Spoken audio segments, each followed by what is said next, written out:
was just after midnight, 12:18 a.m. to be exact. The house was completely silent, the kind of deep quiet you only get in the middle of the night in suburban Ohio. I was downstairs, scrolling through my phone, trying to wind down before heading to bed. Suddenly, the screen of the baby monitor on the kitchen counter flickered to life.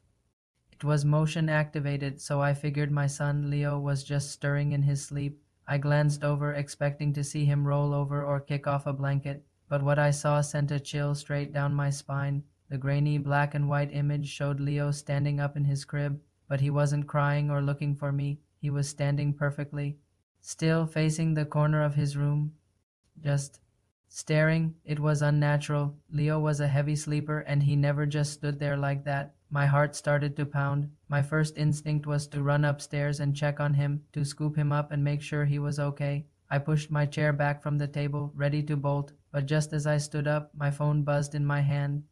It was a text from an unknown number. My blood ran cold as I read the message. It was just 5 words. Don't go in his room. What?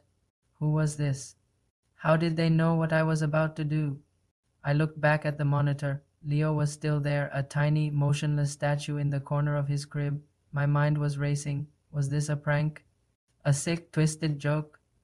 I was about to dismiss it, to ignore the message and go to my son, when a sound crackled through the baby monitor's speaker. It was a whisper, a raspy, guttural sound that didn't belong in a child's room. It was faint, but the words were crystal clear. "Daddy is behind you." I froze, every muscle in my body locking up. I could feel the hairs on the back of my neck stand on end. I didn't dare turn around. I could feel a presence in the room with me, a heavy, cold weight in the air that hadn't been there moments before. The silence of the house was no longer peaceful. It was menacing. I was trapped between the image of my son standing unnaturally in his crib and the terrifying whisper that promised something was right behind me. I stood there, paralyzed by fear, listening to the static from the monitor and the frantic thumping of my own heart. I still don't know what was behind me that night, and I'm not sure I ever want to. What would you have done? Let me know in the comments below, and if you like stories that keep you up at night, make sure to subscribe for more. Thanks for watching.